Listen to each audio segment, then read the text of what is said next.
Ladies and gentlemen, coming to you from the Colonial Dungeon, this is the Court Martial Podcast! Introducing your host for this evening, he has a bald spot on the top of his head, and he weighs in tonight at a number you don't need to know. He is the Colonial Loudmouth, Sean McCarty! And welcome once again, one and all, to another terrific edition of the Court Martial Podcast, the only place where you could find quality wrestling conversation, quality match reviews, and quality fantasy booking in the one and only channel that provides you anything and everything you need as far as critiquing, smarking, and everything in between. I am your Colonial Champion, Sean McCarty, and with me today, as always, the proprietor of the NWL, a man who knows what it takes to go from the look of Magneto to the look of a corporate businessman and Mr. McMahon, and even Shane McMahon if it gets a little rowdy. Please welcome back to the show, Skyler Greenberg. I have a question for you. Did you know that I was booking Hornswoggle for this show, so you made that joke about Vince and Shane because I'm booking his son? I did not know that, but I seem to have a gift for knowing the exact timing of the situation that better amplifies what it is you're doing. We bring each other up here at the Court Martial Podcast. This is a very positively, spiritually enlightening means of productive conversation. Or down, depending on what we want to do with ourselves.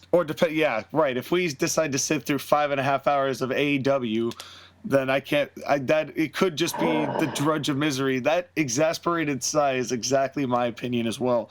We have 2 more months until we have to review their next show. Well, I'm not looking forward to it. Before we get to any of that, we are going to instead talk about good wrestling, our wrestling. That's right, folks. It is the long-anticipated ACPW and NWL mid-season shows, the big events of the 2 that we have, one here in September and then one, of course, at the end of the year in December. For those of you keeping score at home.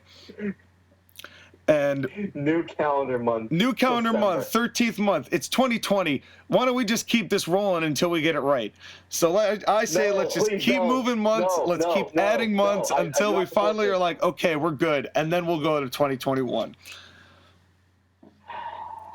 ACPW's Harvest Havoc is a show definitely worth listening to and hearing everything involved when we last left our heroes. As I am going to go first this week, Skyler's going to go first next time we meet for this fantastic engagement that we do. We started with, and excuse me for flipping all these pages around, I have to find my week 3 conversations. Last week was mostly build, if you recall, and it ended with a stare down between Brian Cage and Walter. Do you recall this, sir? I remember it very intently. So we have a 9-match card for you, ladies and gentlemen, that is going to culminate in that ACPW Heavyweight Championship. We begin the night with pyro and celebration, and of course, Matt Striker and Taz bring us in. The crowd, assuming there is one, is hot, ready to go, rearing to go, and we begin with a bit of a grudge match. It is the Hardys versus the Briscoes. Now, for those of you who are not keeping up with what has happened so far with that feud, the Hardys got the first ACPW Tag Team Championship match against FTR with Jim Cornette and lost because they used dirty tactics, did FTR, to screw the Hardys out of winning the belts. You remember this, sir? I remember this. Then the Briscoes told the Hardys the second week that they was now back of the line for them as far as title contention is concerned. The Hardys took umbrage with that. Boom, we had a match where the Hardys beat the Briscoes. After the Briscoes tried to use a pair of brass knucks on Matt Hardy. Do you remember this, sir? I remember this as well. I remember looking forward to this matchup. So then the Hardys face Outlaw Inc. for the #1 contendership last week, but thanks to interference from the Briscoes, the winners of that match were Outlaw Inc., and now the Hardys have a legitimate beef with the Briscoes. You with me so far? Those damn dirty Briscoes. Now that we are here with the dirty Briscoes and the Hardys just trying to make their names that they've already have but continue to work and continue to gain prestigious gold, this is our finish. It is a 15-minute match. The crowd is super into this because it's two tried and true, tested, known that they can work tag teams in a great grudge match. This is what happens. So Jay has the Nux when it is Jeff who has the comeback. Jay gets the breast Nux, but Jeff catches him and goes into a twist of fate. And as he goes into the twist of fate, Jay has taken the knuckles off and slid them to the other side, to the other end where the referee can't see, where Mark is lying in wait, and grabs the Nux. So now he's got the Nux. Mark hits Jeff after the twist of fate with the Nux because the referee has been distracted. Now it is 1-2. Matt breaks it up at the very last second after it was almost assured that the Briscoes were going to win. Mark tries again with the breast Nux, but Matt catches him and gets caught and gets a twist of fate by Matt, and the Hardys win it. Ooh, I like that. It's the Briscoes. These guys have tried everything in the book. They have been trying to use those breast Nux, but the Hardys once again have thwarted the Briscoes' attempts to cheat because they could not beat the Hardys, literally, in a very straight-up competitive sense. Your thoughts on this altogether? At the end of the day, folks, it doesn't matter how much you cheat. If you don't got the skills to pay the bills, you ain't gonna win. That's right, and they did not. And once again, their attempts to beat the Hardys have failed, and so the Hardys have won the only match. They've lost a couple matches, but they've also won a couple matches and a couple important matches, and they're definitely, you have to imagine, Sky, still in the title conversation, especially considering how they were screwed in week 1. You can't discount the Hardys. They're one of the best tag teams of this generation. So I always look forward to watching them, and let's see what happens with them next time. And for those keeping score at home, yes, Matt is fine. He was medically cleared to make sure that this happened. He is totally fine. This would be, of course, at a time when he was not concussed by another company.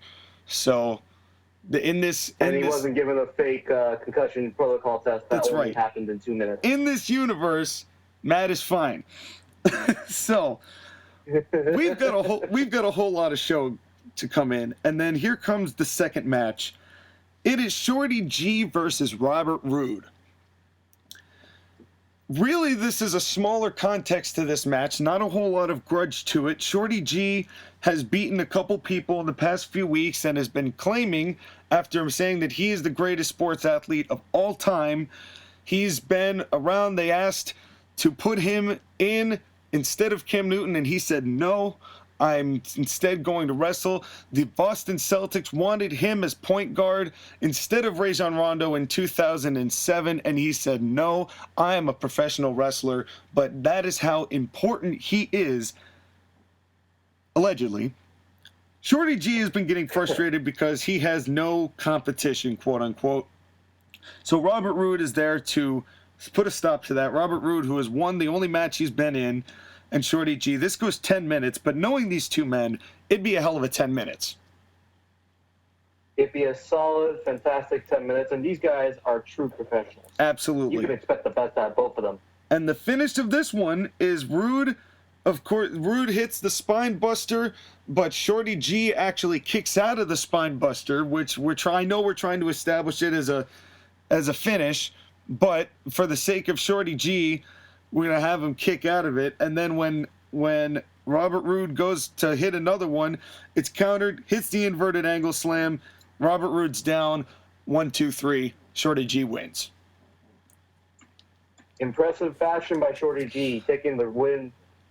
But Shorty G's not done. Because Shorty G... Is he not? Shorty G picks him up and hits him with an inverted slam again and goes and covers him again, makes his own count to 5, and of course raises his hands and like, I'm the champ, I'm the best sports athlete. And he says, wait a minute, I'm going to do it one more time. Hits him with a third inverted slam and goes for a 10 count and does a 10 count on his own. And of course people are just hating this guy because look how arrogant he is. See, listen to that crowd. Listen to that crowd. Get him out. And Shorty G raises his hands, but he yanks the microphone from the timekeeper's table, which is actually set up territory-wise. Like there's a long table like next to, I guess it would be the right-hand side, right up next to the ring, which is meant to be there for keeping the time and certain personnel. Instead of having it back in that little tiny reserved corner, they're all right up there because in my universe, people are only using certain sides of the ring based on camera angles and whatnot. Anyway, Shorty G yanks a microphone up instead of getting an interview and says, this place sucks. I faced a bunch of nobodies. Look at how quickly I beat this dude. I mean, it's absolutely embarrassing what this town here in, where are we? We are in... Who cares where we are? This place sucks. So, yeah, I don't even know where we are. That's what Shorty G says. He's like, I don't even know where we are. This place is absolutely the worst. And so, you know what? I'm leaving to go find competition elsewhere that might be able to be fitting. And you know what? There's a couple guys in the back, too, that have been feeling the same way. That they haven't had any chance to show what they can do. They haven't even been on TV. That's right, I'm going to break some kayfabe. And so, these guys are coming with me. And we're out of here. And I don't care where we got to go. But we're going to find a place where we can get some respect. And that is the standard way of life. Drops the mic and exits. Oh, where could they possibly go? I don't know. But I guess they're done with ACPW. I guess they do not want anything to do with this place. They don't want to do what they say. The competition is weak here, so they're leaving. You think anyone is sad to see them go? Huh? You think anyone is sad to see him go? No. The disrespect of Shorty G to treat a veteran like Robert Roode like that, to continuously attack him and then get a 3, a 5, and a 10 count. Clearly has no respect for Robert Roode or the ACPW fans. And so he leaves. He doesn't even know where he is. What he doesn't know is that we are in Greensboro because it is, of course, Atlantic Coast Pro Wrestling. We're going up and down the Atlantic Coast. And it's a hot wrestling town. Gotta go all the way through the Carolinas to get to all the best. That's right. And I would have put us in Tampa, but I don't want to go to Tampa. Anyway, then... Why? Why don't you want to go to Tampa? I've been to Tampa. Listen, my dad lives down there, and I love my dad, and I love hanging out with my dad. That has nothing to do with it. But I've met some of the people in Tampa, and their attitudes towards the Tampa Bay Buccaneers. And I'm not getting into this now. This is saved for a podcast of another day.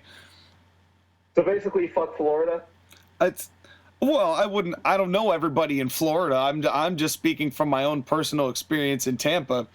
It's I don't know about all of Florida, but well, as a person who has had relatives that live in Orlando and has visited Orlando, I can agree with you. There is a performance center down there, so I guess they've got that going for it. Moving right along. Before the show goes completely off the rails, and we haven't even gotten into match number 3, there's a little kerfuffle in the ring. Matt Striker and Taz are like, wait, what's going on? I guess we're getting cut to the ring. And all of a sudden you hear some muffles in the back because, of course, the arena is kind of in the back of where their shot is. And and then it finally cuts over to the wide cam. Oh, Mr. Andersoni, you gotta put me in a match here. I've been tired of you dodging me. I say you do not respect me or you do not respect my pronouns. Instead, I just want to be shown the respect that a woman deserves. This is, of course, Santina Marella.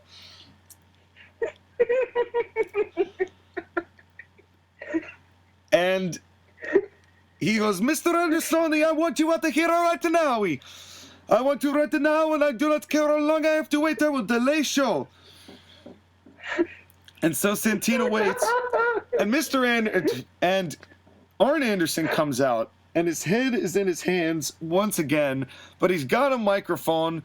Actually, he walks out, and then Tony Schiavone comes running up from the side, and as running as much as a 68, I think he is, going man can, but he comes hastily pacing up the side. It goes, well, Mr. Arn Anderson, what do you have to say? And Arn goes, listen, Santino, I've had enough of this. All of these people have had enough of this. This is just insulting, and I'm tired of you insulting. You want a damn match? I'm going to give you 3 matches. All 3 of them right here, right now. And you want to fight as a woman so bad? Let's see what happens when you fight 3 of the baddest women wrestlers there are in the world. I know we don't have a women's division, but I made some phone calls. And I found 3 of the hottest talent there are today. And we will start with match number 1. Out comes Bianca Belair of NWL. Oh my God. I'm sure you're surprised, Sky. I did not know that she was coming here. And what possible reason could she have for coming here? Well, Santino is going like, all right, let me at him, I'm going to fight her. And the referee comes in the ring. Bianca Belair just stares down Santina, and Santina just like immediately, the second she gets in the ring, he's like, oh. He like completely shrivels up like, uh-oh, I may be in over my head here. I think he realizes that Bianca Belair is like 5 inches taller than him. The bell rings, and Santina goes to like throw a punch, and Bianca Belair just German suplexes him down. And starts just throwing her down, Santina that is, and finally whips her with the hair. And Santina, oh my goodness. And Santina is actually knocked out by the hair. Cover 1, 2, 3. Not even multiple hair whips, just one hair whip. One hair whip knocked him down. And Santina kind of gets up, and Bianca Belair celebrates, rolls out, and he goes, okay, I'm done. And Arn Anderson is still out there, goes, no, Santino. That's only match 1. Match number 2? Well, I'll let her show you what's going on. Out comes Asuka. Oh my God. And Santina's like, oh Christ. And Asuka just comes in. Asuka's gonna kill you. Asuka's gonna kill you. And now keep in mind, Santina has not gotten off of his ass since getting knocked out by the hair. Asuka immediately comes in and just starts laying kicks in him, like laying him down. Santina can't even get his hands up. And finally, Asuka gets him up, and finally, Asuka's getting ready to hit him hard with another stiff kick, and Santina actually pulls Asuka's hair down and yanks her down. Oh, boo. And the wig is like maladjusted, and he like comes to like readjust it, and goes like pull, and now like takes down like the ballerina tutu singlet he's got. Boo. She's got, and she's gonna go, and she gets an ankle lock on Asuka. Oh my God. And Asuka immediately turns it around and puts him in the Asuka lock. And of course, taps like a girl immediately. No pun intended, but taps within 10 seconds does Santina Marella. Lost again. Oh, thank God. And just for fun, Asuka held it in for a little while longer after the match had ended. Good. And so Santina is now laying face down, and Asuka celebrates, goes to the back, and Arn Anderson goes, "How you doing there, Santino?" And Santino is like still passed out. And you see him like kind of stir a little bit. It's like, "Santino, come on, get up, man. I mean, come on, Santina, get up. Come on, Santina. You got one more match. You're not done." And Santino's like, no. He's like, "Timeout. I call a timeout." And Arn Anderson goes, "Thank you for coming, Santino. Then when you want to get serious about this whole thing, you give me a call." And walks away. Out comes Rhea Ripley. Oh my God. And Rhea Ripley picks up the sad sack remains that is Santina Marella and hits him immediately with the ripcord. Riptide. I forget what the actual name of it is. Riptide. Hits him with a riptide and just immediately pins him. 1, 2, 3. He's done. Completely knocked out. Rhea Ripley leaves the ring. Obviously, all three women looked great and beat the crap out of Santina. And this whole thing takes 10 minutes. I'm not sure when we'll see Santina again. That's some humiliating stuff right there. Well, thank you, Santina. Have a good night, and thanks for coming. Pay your hospital bill. Yeah, and what were the odds that three women who are absolutely at the top of their game, all three of them, would generously come to ACPW to take care of a piece of business like Santina Marella? Well, at the end of the day, they came because they had to teach that disrespectful punk what it means to be a women's wrestler. And if he wants to be a women's wrestler so bad, fine. But you better be willing to take a price for it. He wasn't. He was a jerk pulling Asuka's hair. Oh, yeah. And being a man trying to be a woman. Yeah.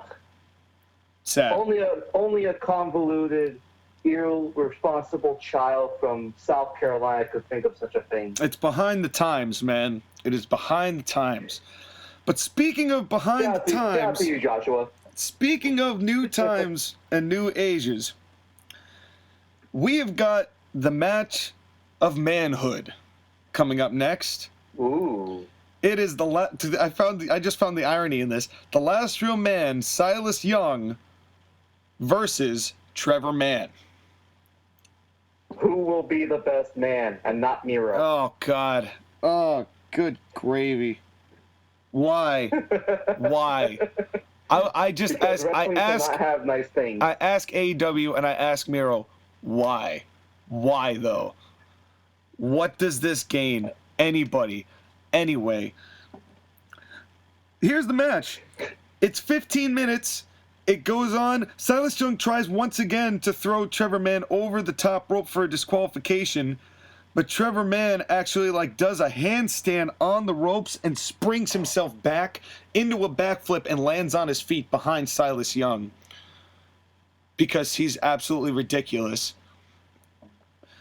And this is 15 minutes. Silas Young's doing a really good job getting the heat on Trevor Mann. He finally makes a comeback. Trevor Mann makes a great comeback. It looks like Silas Young may have it, but Trevor Mann finally gets him into position, goes up to the top, hits the 630 for the 1, 2, 3. Your winner, Trevor Mann. And he is the real last man. Now, for those of you who did not see the follow-up, these two fought in week 1, and Silas Young threw Trevor Mann over the top rope for a disqualification, which is a thing in ACPW, and then continued to beat down Trevor Mann. Then there were a couple promo segments where Silas Young wanted to prove to Trevor Mann that he wasn't focused, because that was what caused Trevor Mann to lose that match, was him losing focus. They proved that Silas Young says, I'm the last real man, and Trevor Mann doesn't deserve the last name of man. Trevor Mann's like, nah, I'm a man. And long story short, here's where we are. and so Trevor Mann finally beats Silas Young, but Trevor Mann's night is not over. Because he celebrates in the ring, and out comes Pentagon Jr. and attacks him from behind, viciously, painfully, disrespect, brutally. Now, if you recall, Trevor Mann, after Pentagon had lost his second straight, had said what had happened to Pentagon Jr. He's a man I'd seen before, a man I'd worked with before, who I had respect for, but he seems to have lost his touch. Pentagon beats the ever-living piss out of Trevor Mann, and to add insult to injury, Zelina Vega shows up, kicks him in the balls just for fun, package pile driver, and then all that Zelina does is snap her fingers. Pentagon sets him up and breaks the arm. Oh, no! Of the one and only Trevor Mann. So first off, a great victory by Trevor Mann, but such despicable actions by Zelina Vega and her client Pentagon.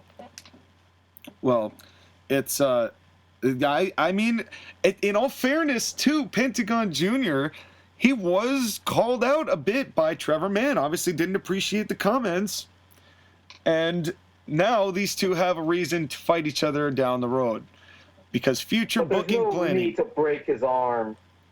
I know. Well, I wish I had a sponsor, some sort of pain relief sponsorship that I could plug right here, but I don't because nobody's paying me except for the commercial breaks. Everyone's paying me to cut the recording, but no one's paying me in the middle yet. But that could change. If you need somebody to sponsor, if you need somebody, if you are a small business that needs somebody to aerate your promotion, your business out to the world on a stage where wrestling marks will hear it here and nationally and even internationally. If you want the comments as the sponsor of our video to be mostly shady links created by bots, meant for bots, if you want that kind of publicity, look no further than the Court Martial Podcast. We will gladly sponsor anyone and anywhere. All we ask is a small consideration for the airtime, and you let us know, and we will work with you. Moving right along. These 30 seconds could be yours. I was going to say, I was like, I needed to segue into something. I knew the timing was perfect. But let's put the insert advertisement here. But not a YouTube ad, because YouTube ads are Satan. Yeah. Up next, after witnessing Trevor Mann's arm get broken, which, by the way, had actual medical personnel attending to, trying to sell the moment, and he wasn't just rushed off, like they actually milked that. The match between Silas Young and Trevor Mann was 15 minutes.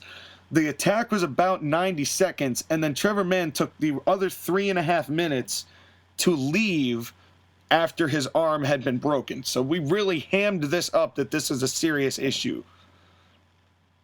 And that he had actually broken the arm of Trevor Mann. Taz was selling it well. Matt Striker was selling it well. At least in my little brain they were. The fans felt and not concerned. Like in real life, when they have an injury happen right in front of them and then they no-sell it. Or seconds afterwards, or in WWE's case, where they do a hospitalization angle, and within 10 seconds of the move happening, out comes the stretcher. Like, oh, time to wheel him out. It's time to wheel him out. Let's go. It's so contrived. Oh, well, yes. Speaking of not contrived, we've got a hype for a match coming up later on in the night, which is the street fight between MJF and Cody. Now, for those of you who did not see what had happened last week, there was a video package where Cody was being interviewed by JR after losing the number one contenders match to Walter after passing out to a bear hug. With me so far? I am. MJF interrupted that interview and said some very discriminatory things, called Cody a liar, called Cody selfish, said that Cody only thinks about himself, and that he uses his father's legacy to promote his own vanity projects. Of course, Cody's only rule is that you do not bring his father into the equation. and Cody obviously gets very upset, and they start to brawl, and the camera feed breaks. That was leading up to this week. Well, we've got JR in the babyface interview curtain with Cody. And Cody and JR says, Cody, I mean, last week, you saw what we saw. I was there, and what the cameras didn't catch was really, truly disturbing. You've got a street fight tonight.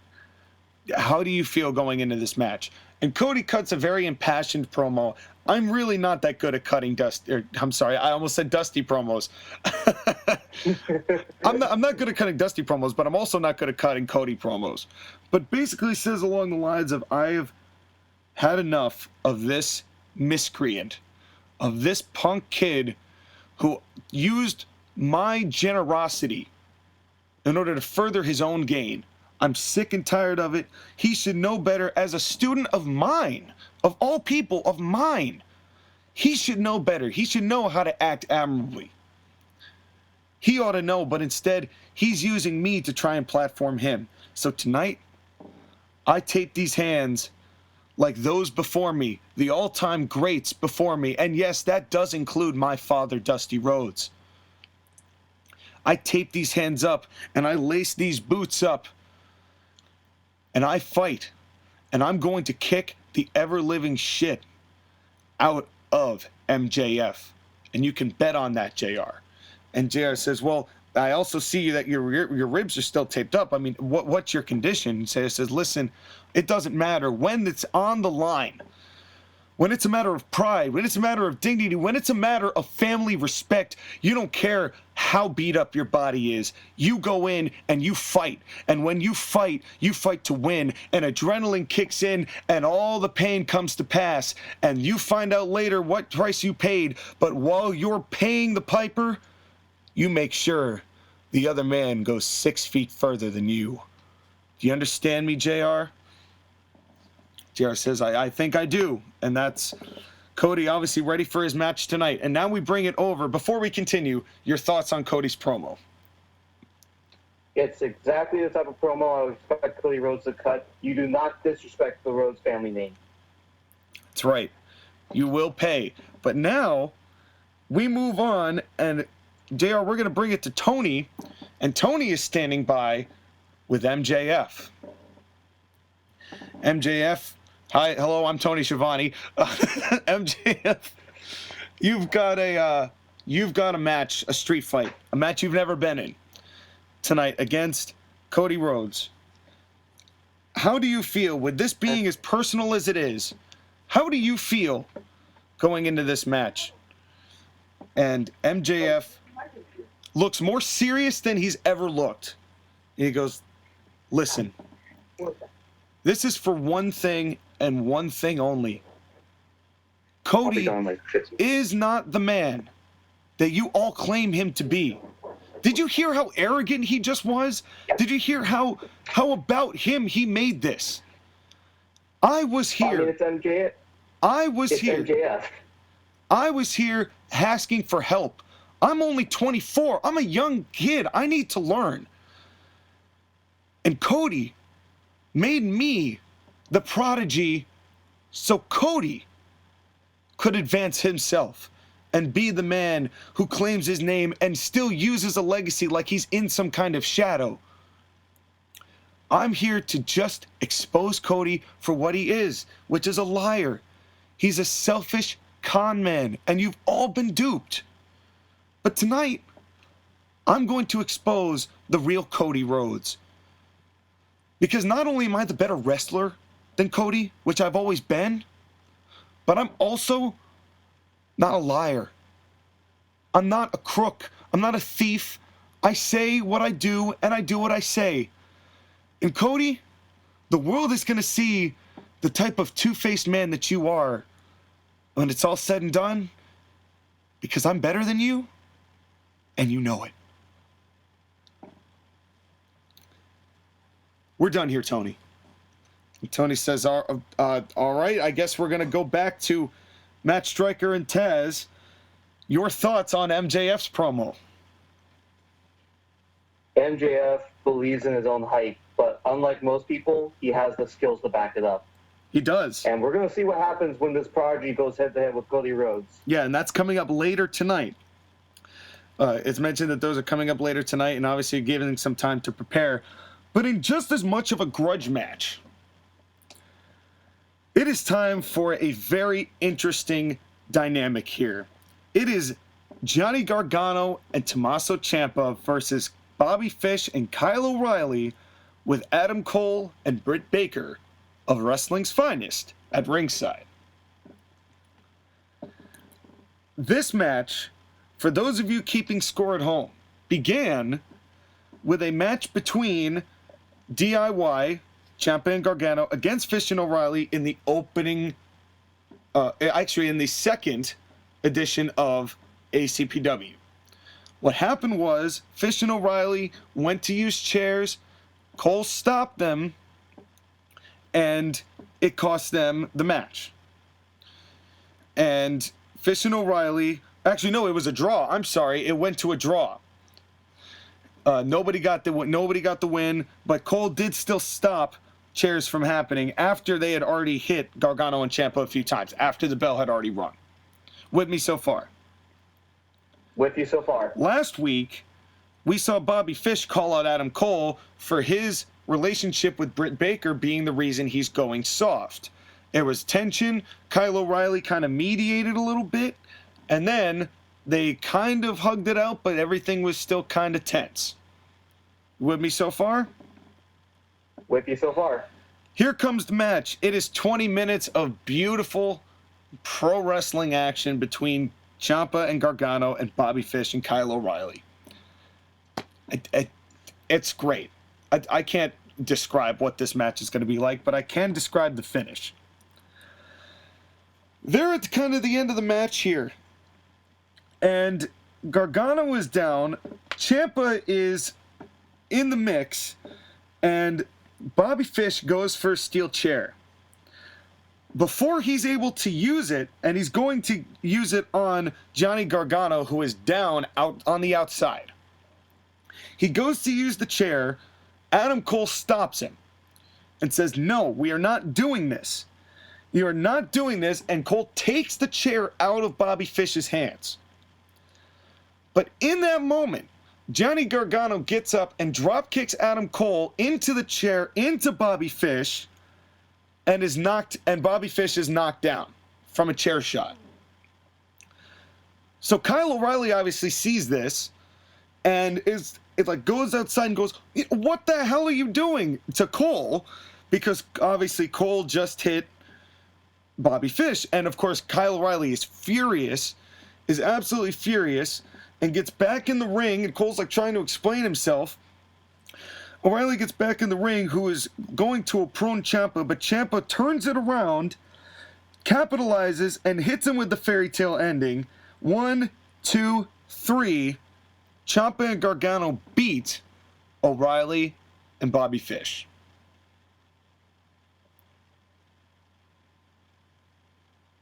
But it's not over. Because, of course, there is some issues here. So then Cole tries to help out Bobby Fish, but Bobby Fish pushes Cole away. And now O'Reilly, who's pissed because Adam Cole technically cost them the match, gets the steel chair, which had kind of been kicked over.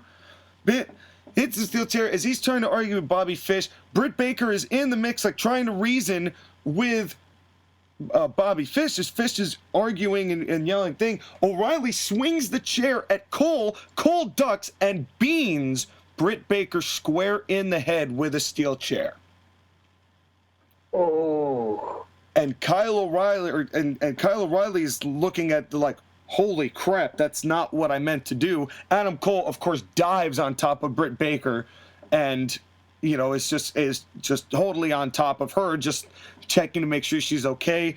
And both at the same time, Fish and O'Reilly kind of just start backing up, and they just kind of they back up and walk away, and they both exit as Adam Cole starts to look down at them, and you could see the tears in his eyes, but the fury in Adam Cole's eyes as he's holding Britt Baker, who's selling really well as far as being unconscious. And I debated giving Britt Baker juice here, but I don't think it's necessary.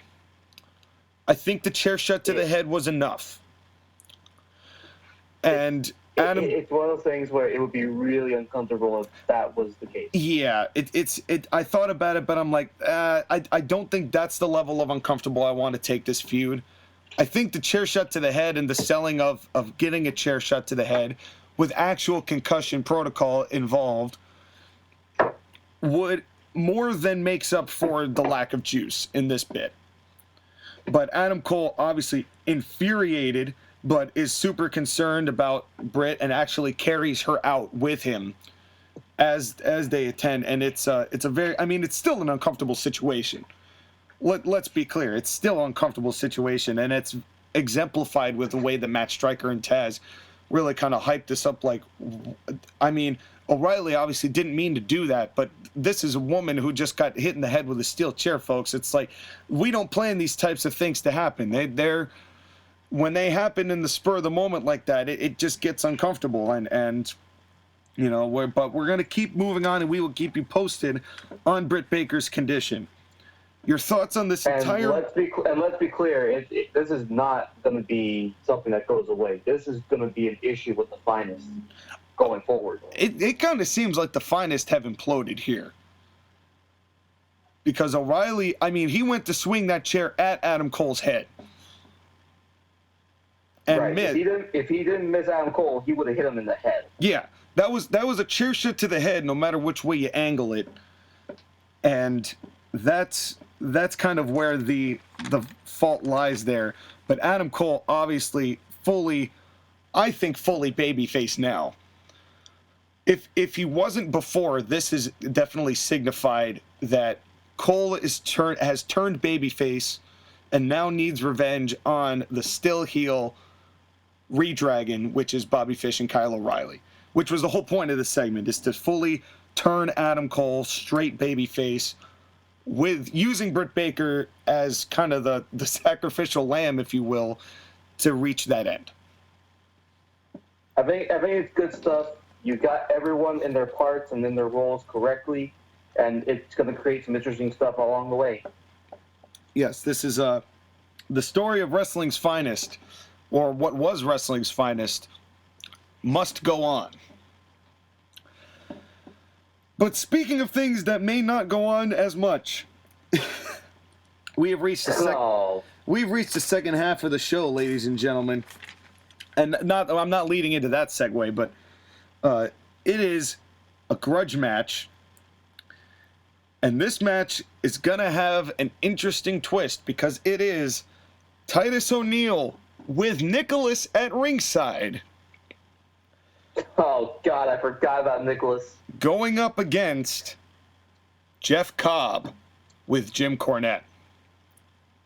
Now, explain to the fine folks why we have Nicholas at ringside. Well, because a certain other guest star on this show decided it'd be really funny to give me the thing that caused me the most amount of hatred in WrestleMania 34, and that is the 10-year-old Nicholas.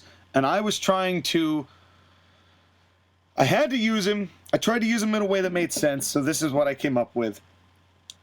Goldberg was friends with Nicholas, and Goldberg came out to cut a promo with Nicholas. Jeff Cobb came and hospitalized Goldberg, and we have not seen him since. Then he threatened to deadlift power slam Nicholas, which would have broken his back, when a whole bunch of baby faces and things like that came and rushed the ring, and they were all fought off until finally Titus O'Neil made a save with two big boots that did not knock Jeff Cobb off his feet, but enough to get Nicholas out of there and not actually hurt Jeff Cobb in any way as far as what he was doing. Jeff Cobb has annihilated every wrestler he's fought since. Glenn Jacobs, one deadlift power slam. All it took. Jinder Mahal, I think, one deadlift power slam. All it took. At everyone that he's faced, he is demolished in under 10 minutes with the deadlift power slam. And with almost no effort at all. Yes. So this match goes 12 minutes. However, during that time, Jeff Cobb never goes off his feet. He beats Titus O'Neil, but Titus O'Neil does make some comebacks. But any time that those comebacks were happening, it would be a boot to Jeff Cobb or something like that. And Jeff Cobb, if he was getting knocked down by momentum, he was always being kicked out of the ring, but still lands on his feet. Even though he looks kind of exhausted, but he still lands on his feet the whole time. So Jeff Cobb does not leave his feet in the entirety of this 12 minutes. That is important. So Jeff Cobb, pretty much, it's not a Brock Lesnar domination, but I mean, it's pretty one-sided, save for a comeback by Titus O'Neil. It was a big dude, but Jeff Cobb has also beaten several big dudes in his matches leading up to this moment. Finally, Jeff Cobb wins via the deadlift power slam. As Titus went to hit his Clash of the Titus, Cobb just wrapped him up and hit him with it. 1, 2, 3. That's all it takes. This was the longest match Jeff Cobb has had, which means that his competition is getting slightly tougher, but still minimal effort by Jeff Cobb. No one is getting even close to being the big man. No. No one's even knocked him off his feet. And that is something else. So then, of course, Nicholas is at ringside. Cornette finally goes over to Nicholas and grabs him and throws him in the ring. Are they going to do this again? Are they going to actually do this time? Well, Cornette shoves Nicholas into Jeff Cobb, and Jeff Cobb takes him up in the arms. And he goes to swing halfway down, and Cornette says, wait. It's not worth it. It's not worth it.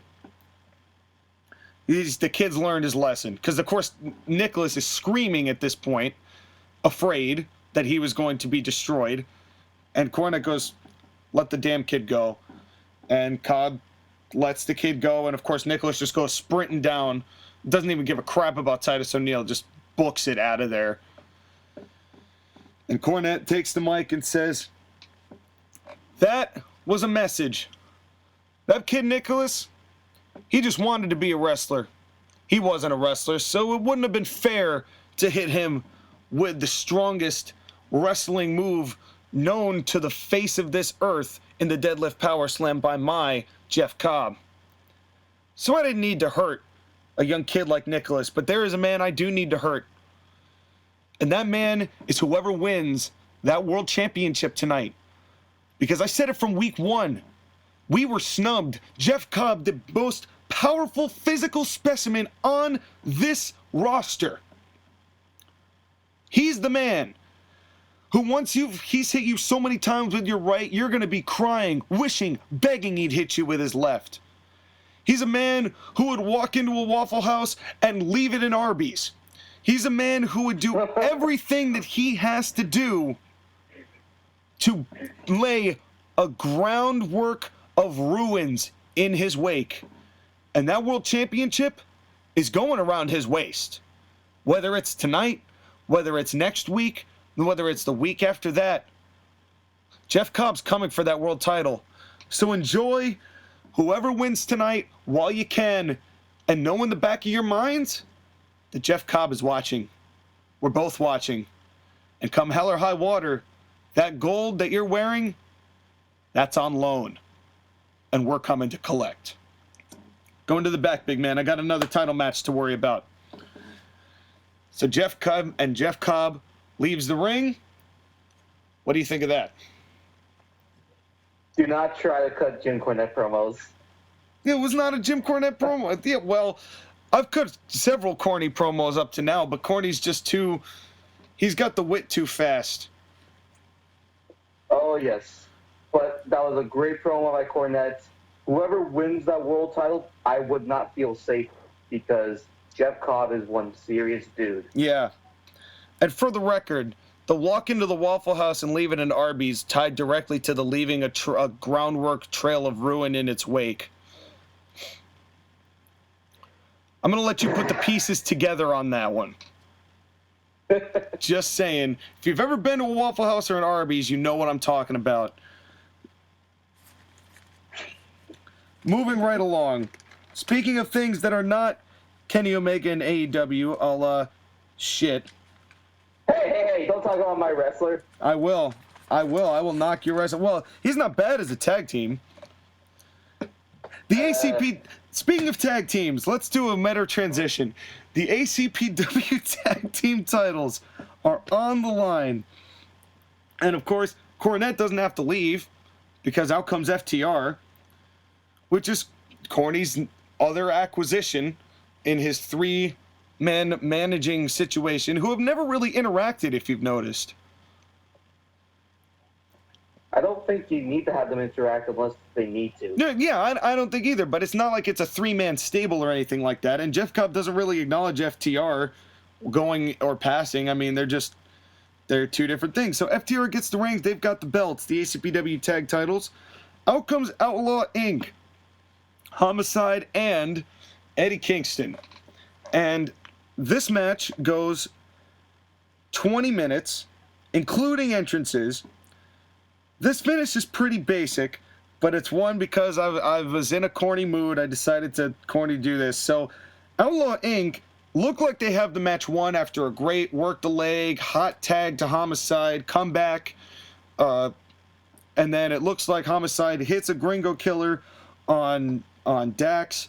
The cover is 1, 2, and Cornette trips the referee up. Doesn't throw him out of the ring, just trips him up enough to break up the count. And the referee is like, hey, what's going on? And Cornette comes up to complain with him. Homicide obviously realizes what's going on, so Homicide goes to hit pretty much hit Corny with a right hand, but Corny ducks right at the nick of time, and Homicide charging in gets the referee up in the corner. Like almost pancakes him, but doesn't quite get it. Like doesn't, and the referee's head is out of position. He's like looking over to his right. And at the same time, the second that Homicide backs away, Corny's got the racket. He's back up on the apron. Wham with the racket. Hits Homicide, which is just enough time for Dax and Cash to get up, hit the Goodnight Express. 1, 2, 3. FTR have cheated to win once again and remain your ACPW Tag Team Champions. That despicable Jim Cornette. Got him with the tennis racket, which is the first time we've seen the tennis racket come out.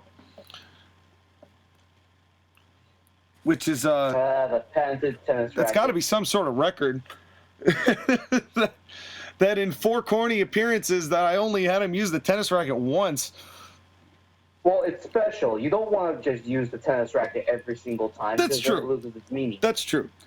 So FTR retains their titles, have beaten Outlaw Inc. with nefarious circumstances, and Cornette has had a hell of a night. Both of his guys, all 3 of his guys, pulling off the win. And just think, if Cobb could become world champion, he will have all the gold in the ACPW. That would be something. That would be something. We will have to see what happens between now and December. And that's month number 14. And moving on now we're getting into the serious stuff. As if it weren't serious already. It is time for the street fight. Cody Rhodes, MJF, both with jeans on, cowboy boots on, and taped fists. This is a fight. The match goes 40 minutes. This is the longest. God. This is the longest match I've booked, but I believe these two can pull this match off. In how long it goes. Because if Cody really is the son of Dusty, he has no problem going Broadway, so 40 minutes is nothing. Not to mention, that's how long it takes for Cody Rhodes to get to the ring and even do a match. Well, this is what happens. Earlier in the match, at some point near the middle, Cody has MJF on that timekeeper's table, and Cody goes to do a splash on it, and MJF rolls back in the ring, and Cody crashes and burns through the timekeeper's table. That's important because he lands flat on his ribs. So obviously MJF takes this. This is back and forth. Both of these guys get juice. MJF, of course, doing some, getting some heel stuff, but Cody's starting to lay it in a little heavier himself. He sees he's really trying to gain redemption. He's trying to get even, but you can tell he's really he's laying it in hard, as is MJF. But the ribs are starting to really hurt Cody, and they're really hurting, and finally Cody Rhodes, as both are exhausted, goes for a crossroads. And as he goes to do it, he drops down and he says, no, instead I'm going to hit. And he drops him down because he's just too weak. He can't hit the crossroads. And he goes to drop him down, but that's enough for MJF to flip it around and hit Cody with the crossroads. 1, 2, 3. MJF wins. The body just gave out. The body gave out, but it's also worth noting that MJF did not cheat. I mean, it's a street fight, but he didn't do anything nefarious to win the match. He just used, I suppose taking Cody's finisher is a bit disrespectful. It's just one final thing to add on to insult the Rhodes family, taking the finisher of Cody. But the body gave out. MJF reverses, hits his own crossroads, and that's it. Is this feud over, Sky? I don't know. MJF won, but you know that Cody isn't going to forget this. We'll have to see what happens. Well, Cody in no way is going to be 100% anytime soon. And the body gave out. It wasn't like Cody did anything, either. He fought with everything he had, but the injuries from Walter were just too much. Plus all the punishment that MJF laid in. This would have been a hell of a classic, I think. If we had actually had the chance to watch this match, I think it would be one of the best. We'd be considering it one of the best that this year has had. Well, you never know. They could have a match. But that's just my humble opinion, of course. Now, we've gone through 8 matches. It is time for our main event. Brian Cage versus Walter for the ACPW Heavyweight Championship. This may go as controversial, but this match is only going 10 minutes. Really? Here's why. How beat would the fans be after a 40-minute street fight between MJF and Cody? I think they would be emotionally exhausted. They'd be emotionally drained. So it is in that spirit that I want to do. I don't want to say I'm pulling from WWE's playbook, but I'm taking a formatting choice from their playbook, which is 10 minutes, high-impact moves. It's not all finishers. It's a lot of big stuff between two big guys. So big chops and big punches and big suplexes. It's a big man's match with a lot of impact that's getting the crowd into it while acknowledging that they're probably a little beat. Of course, the bear hug is what Walter used to pass Cody out, so Walter is trying to look for that bear hug again. Brian Cage has made a bit of a comeback, but Walter has shot him down, and he gets ready for the bear hug, which is from behind, by the way. The bear hug he did, it's not a grab from the front, it's a grab from behind, so he's actually taking the fists into the gut. With me on that? That would probably hurt even more. Yeah.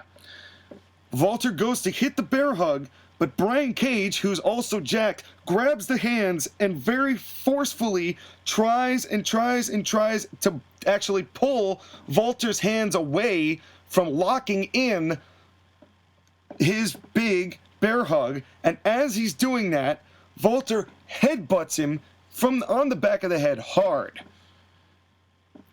which is a pretty disrespectful strike to hit somebody in the back of the head with your head. But before Walter's able to lock in the actual bear hug, Cage goes down, So instead of getting it, he goes for a power bomb instead. So because Cage is already down after a headbutt, goes at the power bomb, reaches him up, but Cage slides out from behind. And the second that Vulture sees that, recognizes that, there's a second to process. He turns around, rotates to the left, and in that time, Cage has gotten back on his feet. Bam! Hits him with the discus clothesline. Down goes Vulture. 1, 2, 3.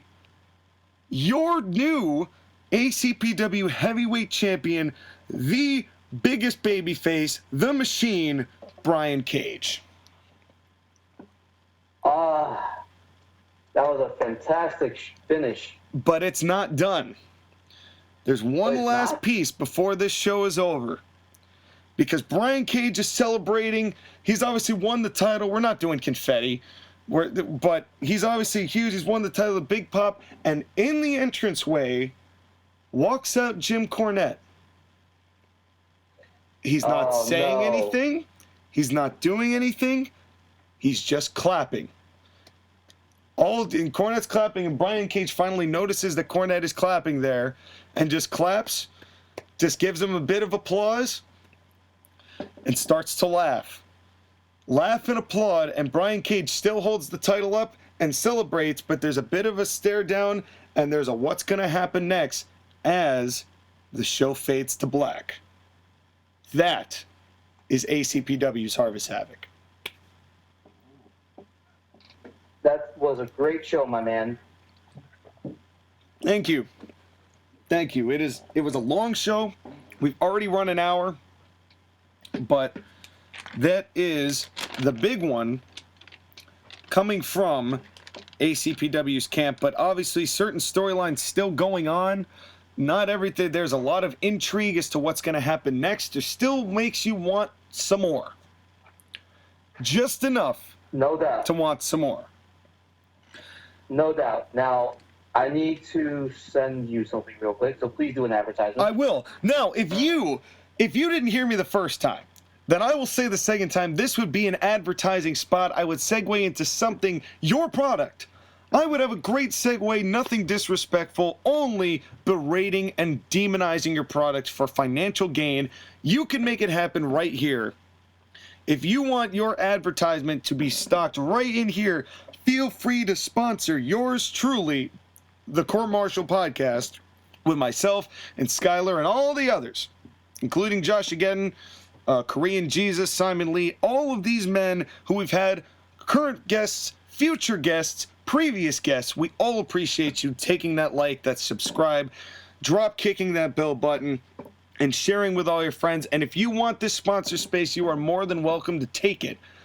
Next week, we're going to try and get some fan engagement here. Next week, we have a couple different options. Because this weekend is Night of Champions. And neither Skyler nor myself are intending to watch this show at this moment. But if we receive enough people asking for a review of that show, we will do it.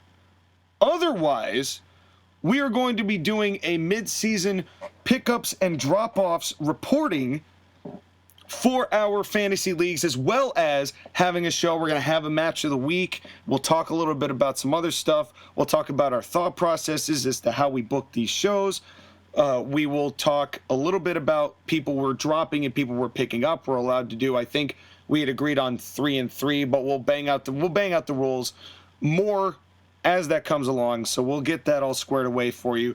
But if you want us to watch this show and delve into the misery that is the modern professional wrestling landscape, we will do it for you, the fans, because we are masochistic wrestling fans who enjoy torture and enjoy pain. And I really wish we had a pain relief sponsor. This is the second time that I've... So if you want to advertise your crappy drug here on the Court Martial Podcast, send us a DM and we'll get back to you. Send us a DM and send us a sample of your product. And we will endorse as such. Perhaps. Anyway. Are you ready, sir? You should have received some... While in the middle of the advertisement, you should have received my match card. Okay. So I am being given a match card because I guess he thinks that his show is going to beat mine so much that he feels arrogant enough to be like, here, take a look at the match card while we review this, rather than just being along for the ride. I'm not arrogant enough to think that my show will be better than yours. Not with this pink background, you're not. Huh? Oh, come on. It's the Hart Foundation. I know, I'm teasing. Anyway, continue. I mean, what color would you want me to use? No, it's the right move. It's the right move. You'll all see this. I mean, you're all going to be seeing this exact thing that I'm seeing. So that's the only reason why I get it. I enjoy our banter. And if you enjoy our banter enough to sponsor us, we can give you some fantastic advertising space. You just give us a call. You let us know. But right now is the NWL's time. And I pass it over to my partner in crime, Skyler Greenberg, NWL Hart Foundation Cup. Take us through it, my friend. And also remember to like, share, and subscribe with the Court Martial Podcast. That's right. Shameless plugs everywhere. Anyways, we are here at the National Wrestling League Hart Foundation Cup. We are broadcasting live from Las Vegas, Nevada, continuing our trend of touring up and down the West Coast, even if it's currently on fire. Fair enough.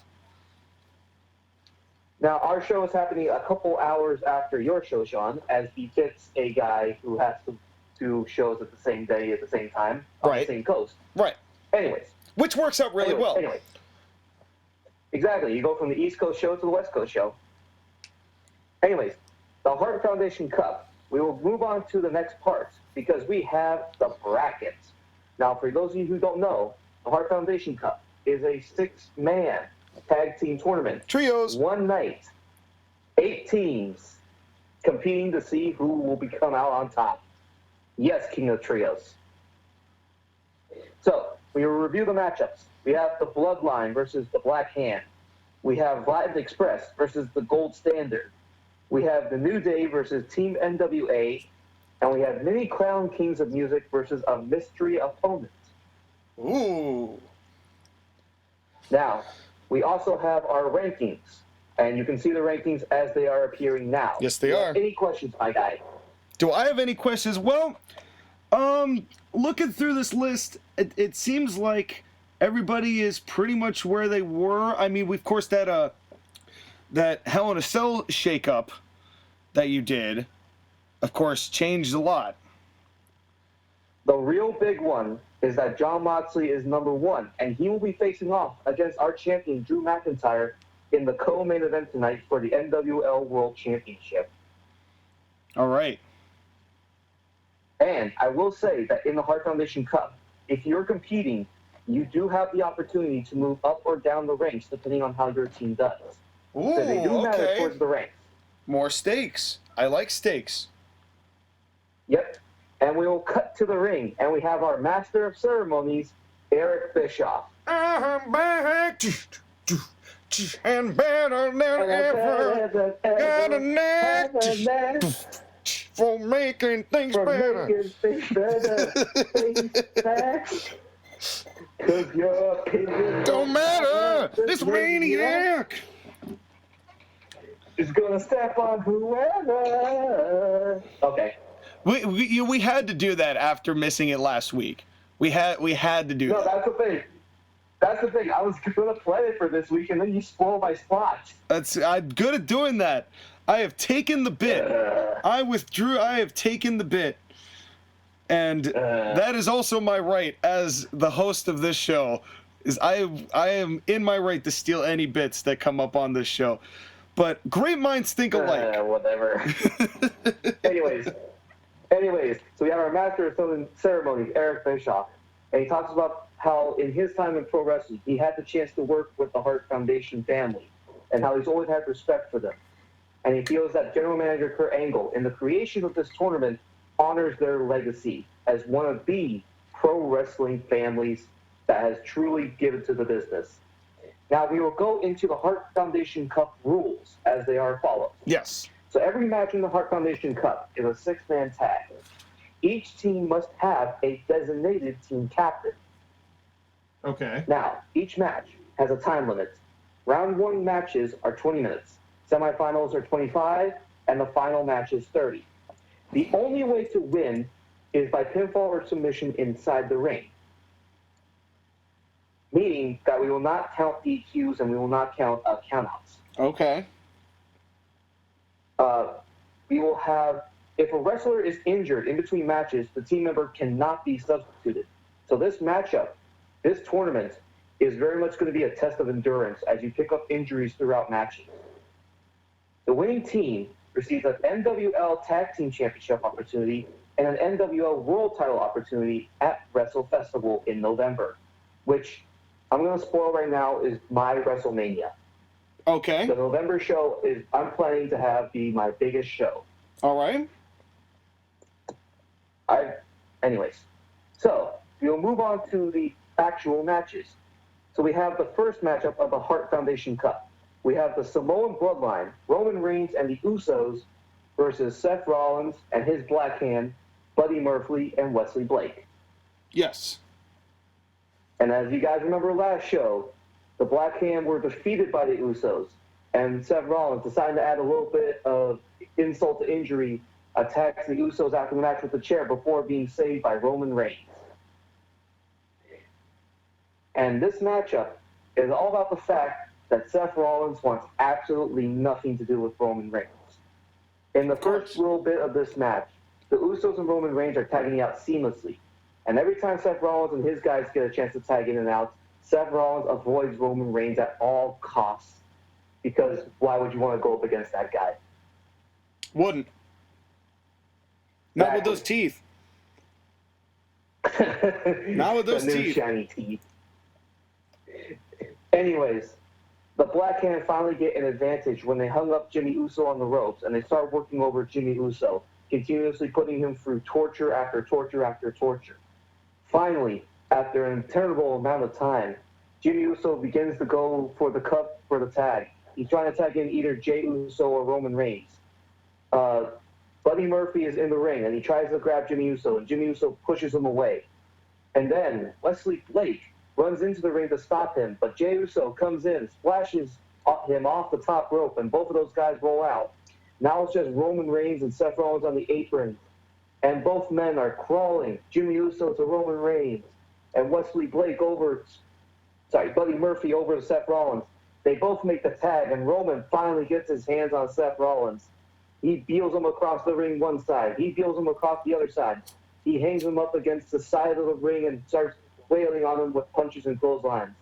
He picks up Seth Rollins and he hits him with the Samoan drop. Then he waits. He waits for Rollins to get back up, and he hits him with a Superman punch. Roman Reigns is getting ready. He goes to the other side of the ring, and he's going to the corner. He's getting ready, waiting for Seth Rollins to get up. Roman Reigns does the war cry. Buddy Murphy and Wesley Blake. Yes. Buddy Murphy and Wesley Blake get in the ring to try and stop Roman Reigns, but both Jimmy and Jey Uso come in and super kick both of those guys and throw them out of the ring. Now it's just clear between Roman and Seth. Roman hits the spear on Seth Rollins.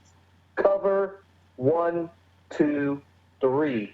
Roman Reigns and the Usos advance. Nice. Definitely the right decision here. I think the Black Hand is... They've just had a lot of talk and not a lot of real backing it up.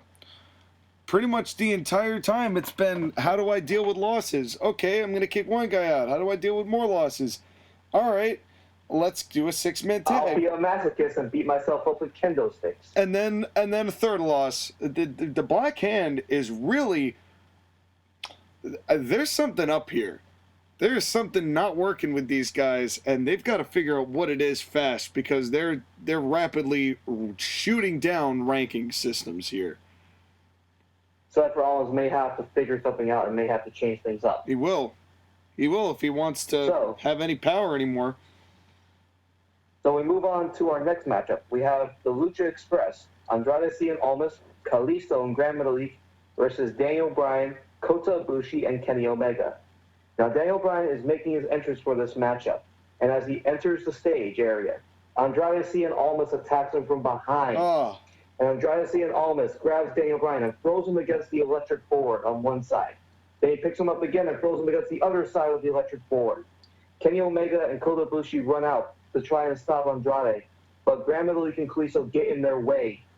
And now Andrade drags Daniel Bryan's lifeless corpse over to the other side of the stage, nearby the edge.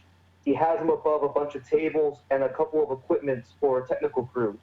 And Andrade Cien picks up Daniel Bryan and powerbombs him off the stage, in through the tables and the electrical equipment. Random spark, light flicker, regular lights. Yes. No. At this point, the producers and referees have broken up Grand Metalik and Kalisto from Kenny Omega and Kota Ibushi, and they go to check on their team captain. Andrade Cien and his group leave, and Kenny Omega and Kota Ibushi now don't know what the hell they're going to do because they're supposed to compete in a match, but they've lost their team captain. Kurt Angle, our general manager, comes out, assesses the situation, and says, okay, guys, listen. I'm going to give you guys other time. I'm going to have the other two matches of the first round continue. If you guys can find a tag team partner, then you're going to be able to compete tonight. If not, then you have to forfeit the match. Okay, so he's going to give him another shot, but Daniel Bryan is you have short way. notice to find a tag team partner. I wonder who they're going to pick. Well, we shall see. We shall see. Well, we've got more teams. We got more matches. Yep. Because of that, we have to move on to our third match. We have Hart Foundation Cup, The New Day, Kofi Kingston and Big E, and Keith Lee, who is an honorary member of The New Day. At this particular moment. Versus Team NWA, Thomas Latimer, Royce Isaacs, and Nick Aldis. And you see the little notes underneath round one. Winner take all.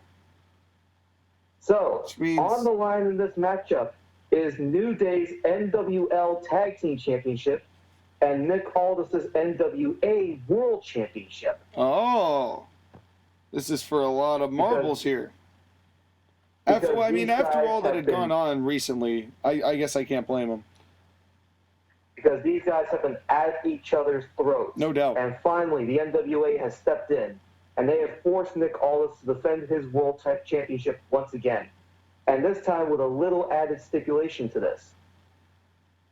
If Nick Aldis and the NWA either DQ themselves or count out, they will lose the belt. The title switches hands. Oof. So he cannot cheat his way out of this. Because if you remember, Keith Lee had Nick Aldis beat on the last show until Nick Aldis hit him in the head with the championship belt. That's right. Doesn't have that out anymore.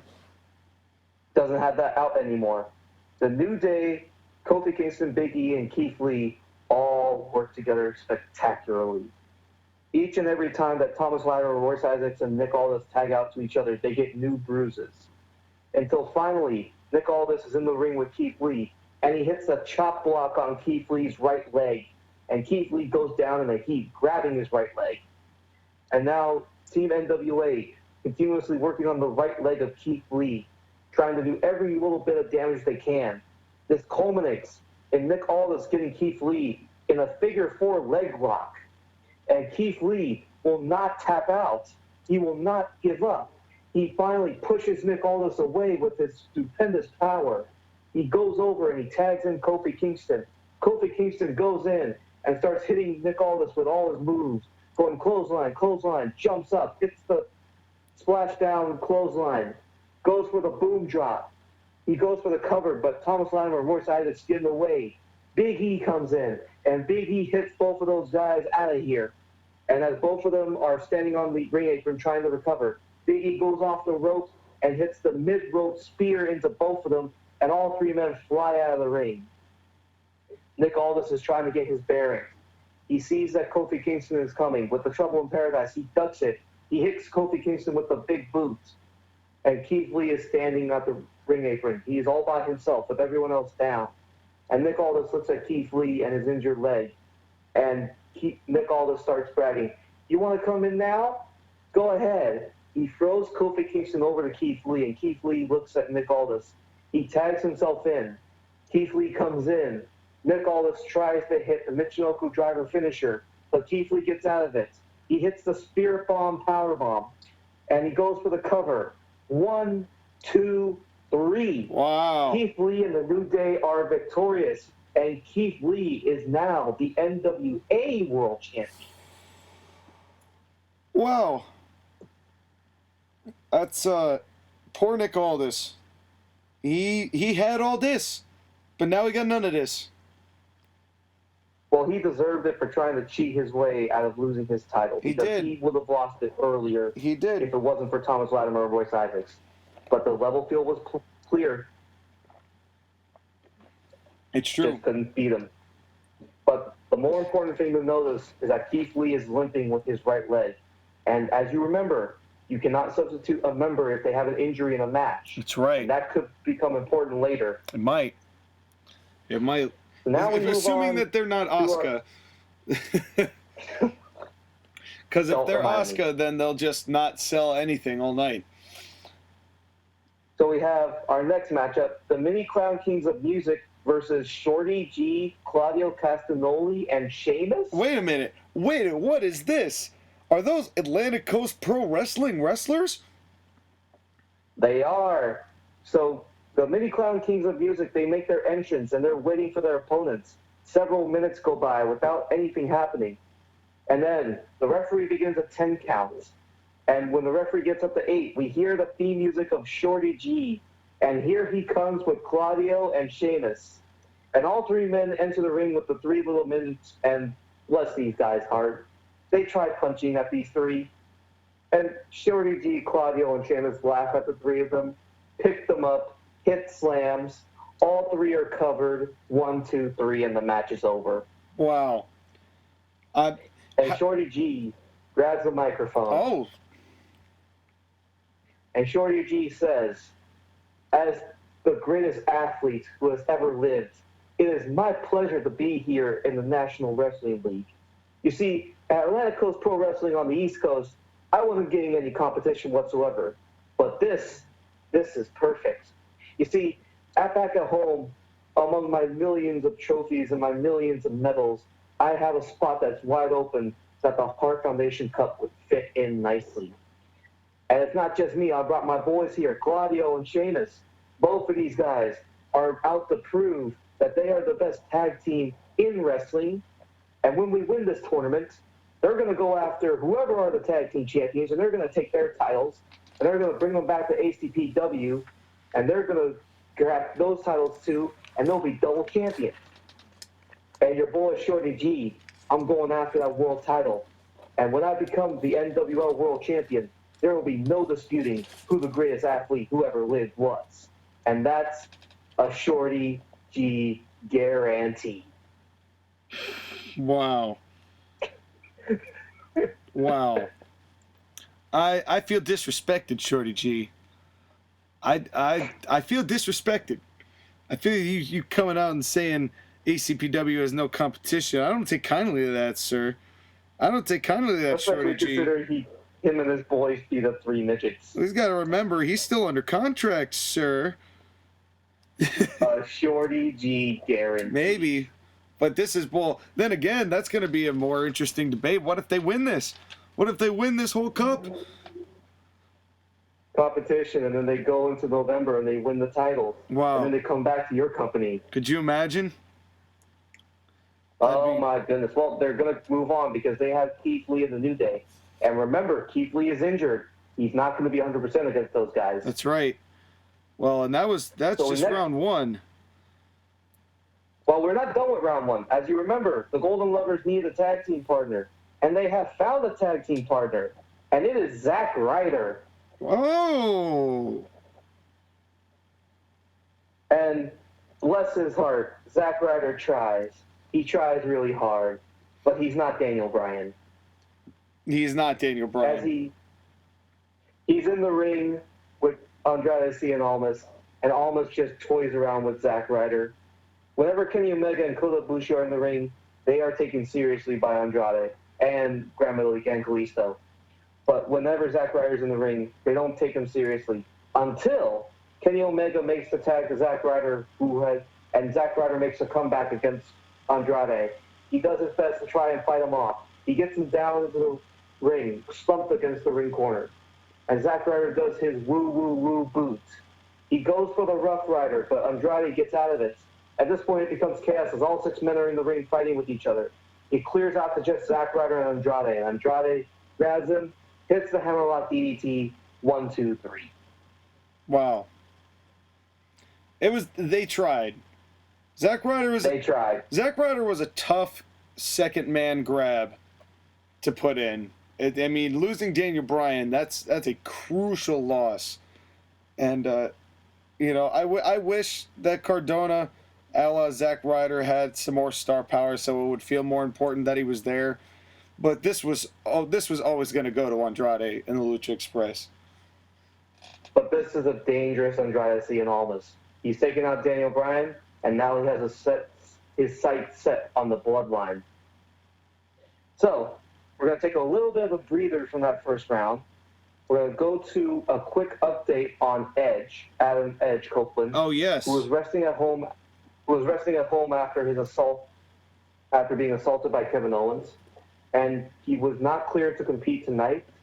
And we hear that he will have a statement at the next show. So keep your eyes on that.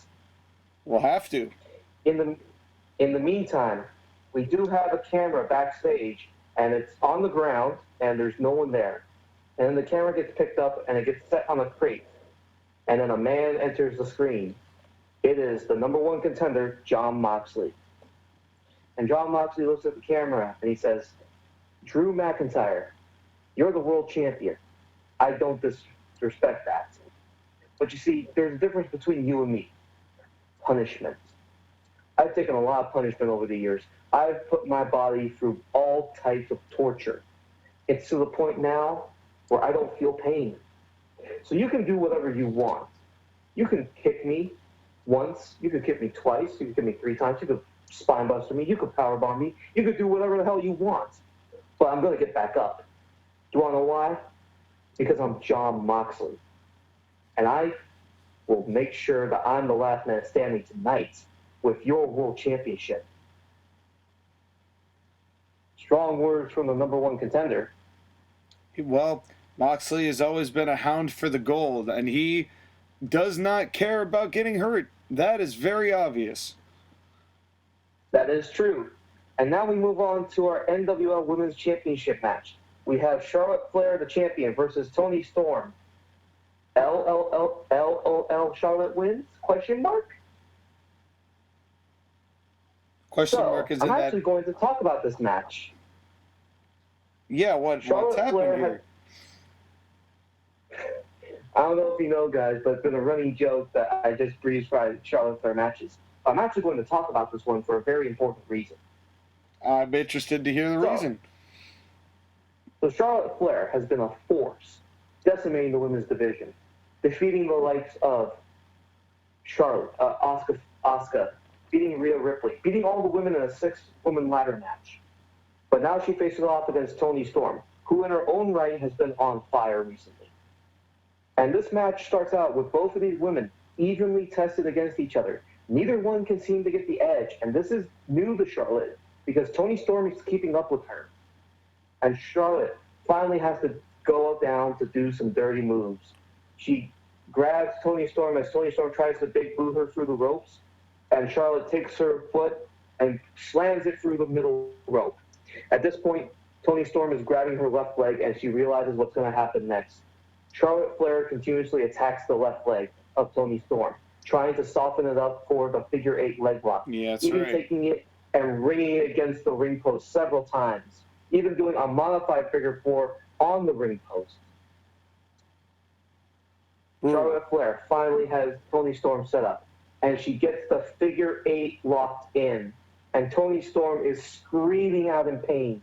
She cannot bear the pain, but she's not tapping out, and she's not fading. And Charlotte is getting frustrated because it's been several minutes since she put Toni Storm in the leg lock, but Toni Storm will not give up. She will not stop. Finally, Charlotte Flair lets the figure 8 go, and she can't believe it. And then she looks at Toni Storm as Toni's trying to get up, grabbing on Charlotte's legs so that she can get herself up. And Charlotte Flair asks Toni, "Why won't you go down?"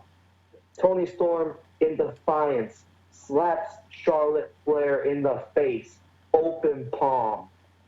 Charlotte looks angry now. She goes off the ropes and hits the natural selection, which I know you hate, Sean, but it's still a powerful move. It is not a finisher. And she goes for the cover. She thinks it's over. 1, 2. Toni Storm kicks out. That's right, she does, because it's not a finisher. And Charlotte can't believe it. She can't believe that Toni Storm won't quit. So she decides that she's had enough. She walks out of the ring. She grabs the championship from ringside, and she walks to the back. The rest counted at 5, at 6. Toni Storm finally gets to her feet, but barely. At 7, at 8. Charlotte stops at the stage one last time to look at Toni Storm and holds the championship above her head. Counts at 9, and the count is at 10. Charlotte Flair has been counted out, but the title can only change hands by pinfall or submission, meaning that Toni wins the match but not the championship. Wow. What a despicable act. That is cowardice and cowardice alone. Taking the cheap way out because she couldn't finish Toni Storm. And Toni trying to walk, bless her heart. Eventually the referee has to call for paramedics and they have to help her escort her to the back because her left leg is taking way too much damage. Yeah, that's rough. But at the end of the day, there's definitely more to Charlotte and Toni than what we've just seen. There's more coming. There's undoubtedly more coming. So now we have the Hart Foundation semifinals first matchup. We have the Samoan Bloodline versus the Lucha Express. And Roman Reigns is making his entrance, but he hears the cries of the crowd. He turns around and quickly throws an uppercut at Andrade and Owens, who was trying to use the same tactic he used against Daniel Bryan. And grandly completes the run to the ring, but the Usos get there, and they stop him. Roman Reigns grabs Andrade, and he throws him into the ring. Andrade doesn't even know what's happening, but before he can figure it out, Superman punch by Roman. Goes for the spear, 1, 2, 3.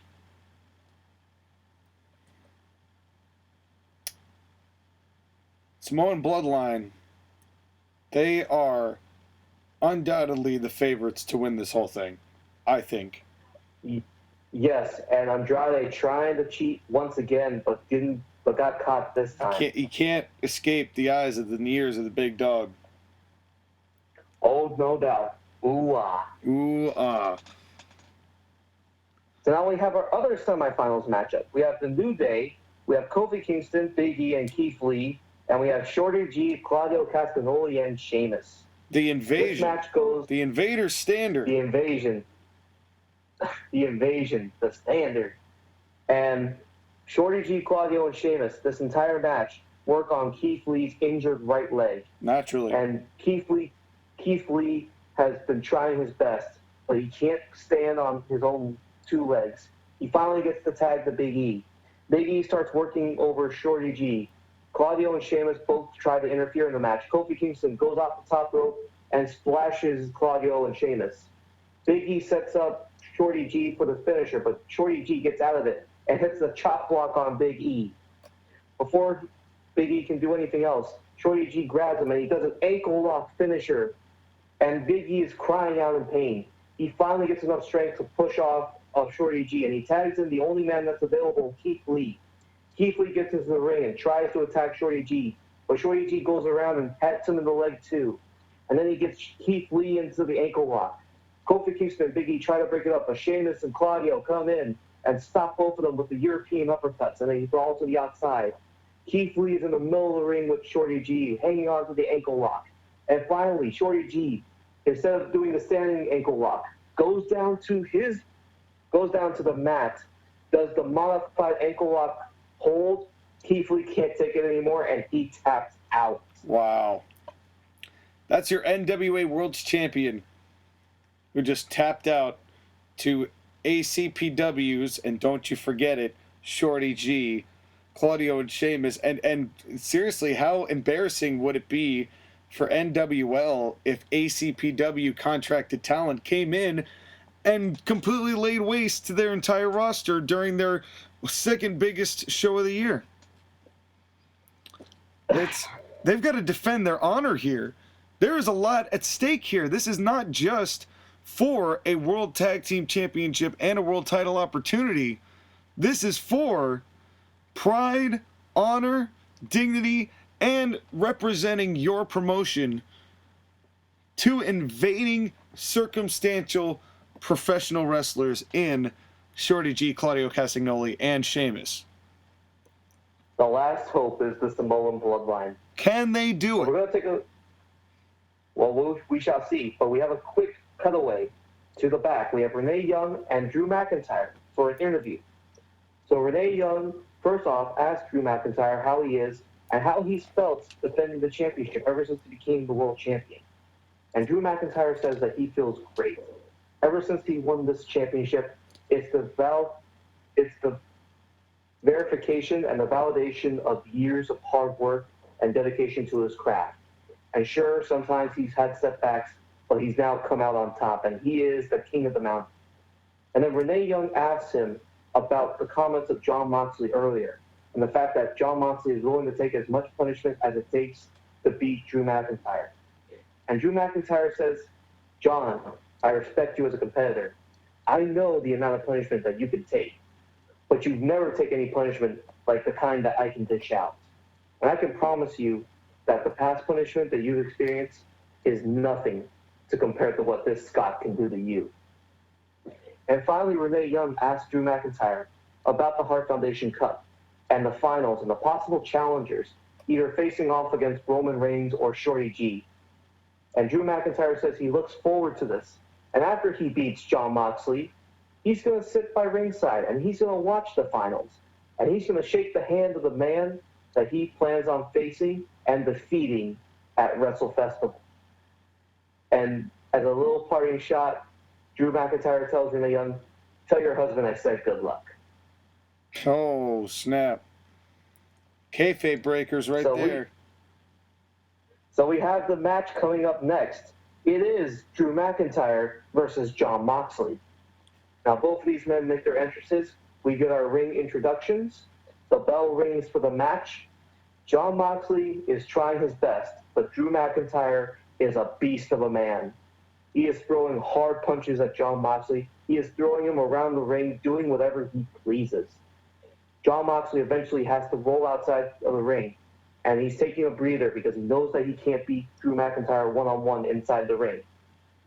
At the count of 5, so Drew McIntyre goes outside the ring, and he tries to get Jon Moxley to go back inside the ring.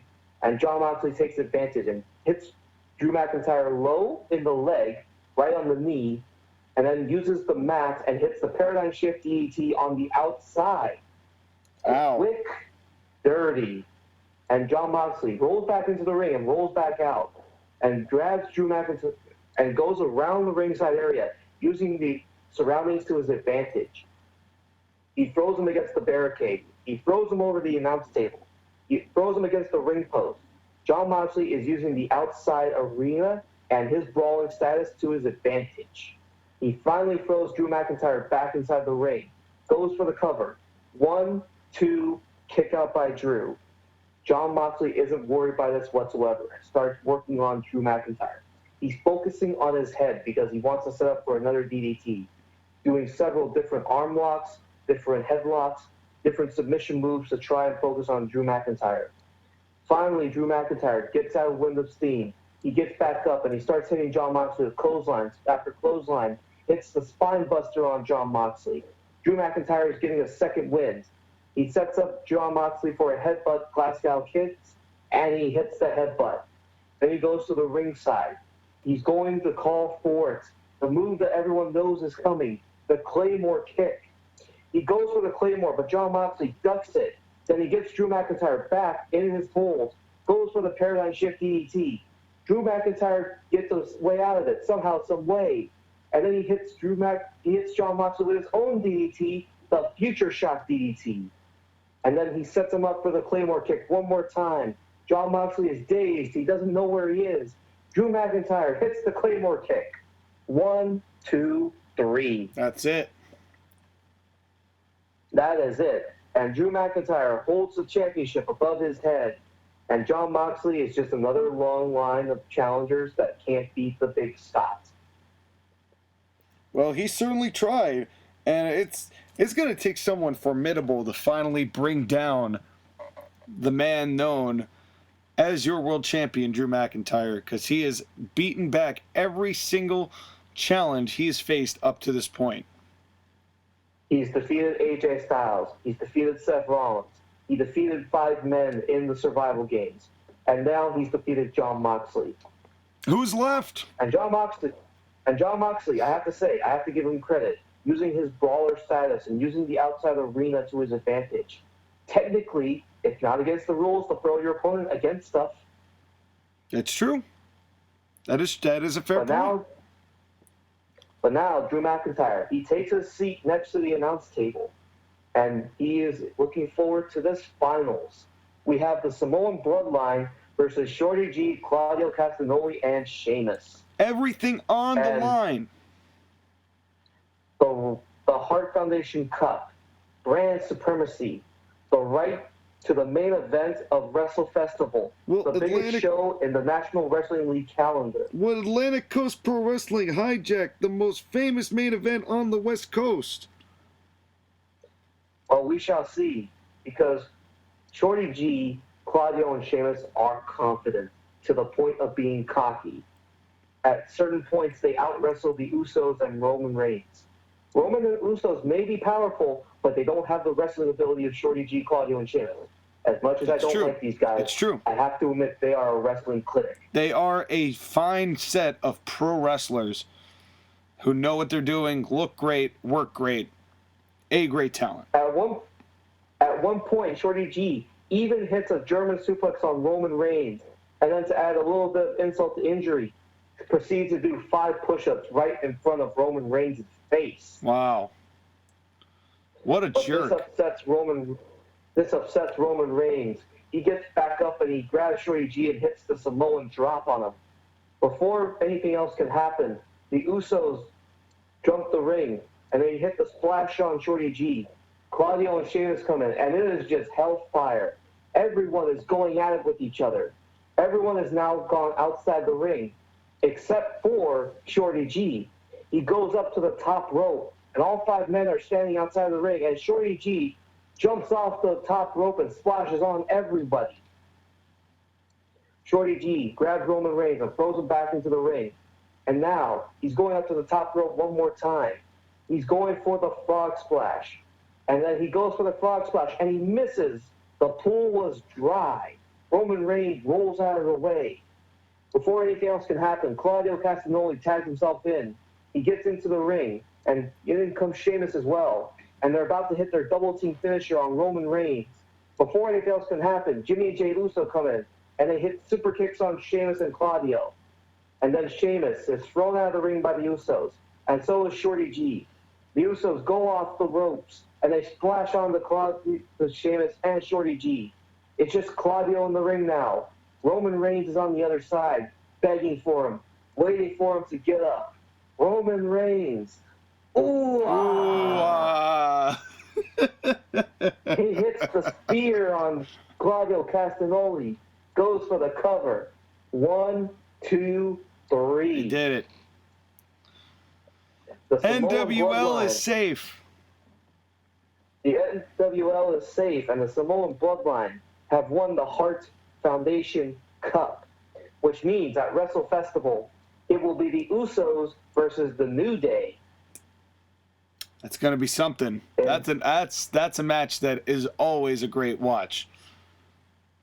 And we have Roman Reigns versus Drew McIntyre. Roman Reigns lifts the NWL Hart Foundation Cup over his head. But in comes Drew McIntyre, and these two have a stare down. Drew McIntyre holds out his hand, Roman Reigns shakes it, but then Drew unbuckles the World Championship around his waist, and he holds it up above his head. And Roman, you can clearly see him mouthing, enjoy that title while you have it, because in 2 months, it's mine. And we close the show. We got a Haas fight coming up, ladies and gentlemen. Great show. Great concept. Hart Foundation Cup. very much enjoyed the framework around everything going around this. It's a big stare down. You've got some big things going on and more questions than answers. Well, you say that, but I wrapped up a lot of the Phase 1 stories I had planned. And now we go into Phase 2. But there is definitely more to come, and there's still some things going on that you want to know the results to. I mean, you got to get on a Daniel Bryan's condition. You know, you got to wonder what's going to happen between Charlotte and Toni now that we know that that's in no way over. We know that Edge will be speaking next show. Edge is coming back. Keith Lee is hurt. 3 random... But he's also the NWA champion. And, yeah, and so... And all of this while in the midst of a potential trade series. You let us know what we're doing next week. Not because we don't have a structure, but because if you really want us to watch the show, we'll watch it. But other than that, we're going to do some trades. We want to hear what you guys think. We want interaction. Who has the worst show? We want interaction. So you interact. Anything at all is appreciated. Except you, Josh, again. Except you. You watch your tone. But it all... and tell your son to lose 30 pounds. In all seriousness, though, this was a lot of fun, as it always is. We will see you in October for week 5 or month 5, whatever you want to call it. We will see you next week for either the mid-season reporting and trades and all that good stuff, or we will see you for a review of Night of Champions. Skyler, thank you once again for being on the show. Great job, my dude. Thank you for having me. As always, and we now have to go to our first commercial break. When we come back, we're going to have a new match of the week. We're going to be watching it on the live stream, so stay tuned on Tuesday. Thank you very much for watching, and we will see you right after this short break.